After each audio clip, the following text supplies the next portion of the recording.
Hello friends, welcome to BTech simplified. അപ്പോൾ നമ്മൾ ഈ ലെക്ചറിൽ ക്ലസ്റ്ററിങ്ങിനെ കുറിച്ചാണ് ഡിസ്കസ് ചെയ്യുന്നത്. ക്ലസ്റ്ററിംഗ് എന്ന് വെച്ചാൽ ഡാറ്റാ പോയിന്റ്സിനെ അതിൻ്റെ സിമിലാരിറ്റി ബേസിൽ ഡിഫറെൻറ്റ് ഗ്രൂപ്പ്സുകളാക്കി തിരിക്കുന്നതിനാണ് ക്ലസ്റ്ററിംഗ് എന്ന് പറയുന്നത്. അപ്പോൾ നമ്മൾ സെക്കൻഡ് ലെക്ചറിൽ ഡിസ്കസ് ചെയ്തായിരുന്നു ക്ലസ്റ്ററിംഗ് ഒരു അൺസൂപ്പർവൈസ്ഡ് ലേണിംഗ് ടെക്നിക്കാണ്. അതായത് നമ്മൾ അൺലേബിൾഡ് ഡാറ്റാസിനെ ആയിരിക്കും ക്ലസ്റ്ററിംഗിൽ ഗ്രൂപ്പ് ചെയ്യുന്നത്. രണ്ട് ടൈപ്പ് ക്ലസ്റ്ററിംഗ് ആണുള്ളത്, ഹാർഡ് ക്ലസ്റ്ററിങ്ങും സോഫ്റ്റ് ക്ലസ്റ്ററിങ്ങും.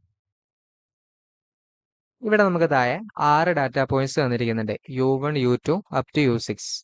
ഈ ഡാറ്റാ പോയിന്റ്സിനെ നമ്മൾ ഹാർഡ് ക്ലസ്റ്ററിങ് ചെയ്യുന്നതിലുള്ള കണ്ടീഷൻ എന്താണെന്ന് വെച്ചാൽ ഒരു ഡാറ്റാ പോയിന്റ് ഒരു ക്ലസ്റ്ററിൽ മാത്രമേ ഉണ്ടാവാൻ പാടുള്ളൂ.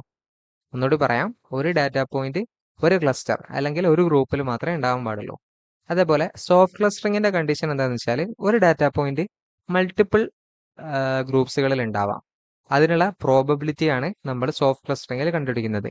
ഇവിടെ ശ്രദ്ധിച്ചാൽ നമുക്ക് മനസ്സിലാവും, U3 എന്നുള്ള ഡാറ്റ പോയിന്റ് 3 ക്ലസ്റ്ററുകളിലുണ്ട്. അപ്പോൾ അതിന്റെ പ്രോബബിലിറ്റി ആയിരിക്കും നമ്മൾ കാൽക്കുലേറ്റ് ചെയ്യുന്നത്. Okay, that is the difference between hard clustering and soft clustering.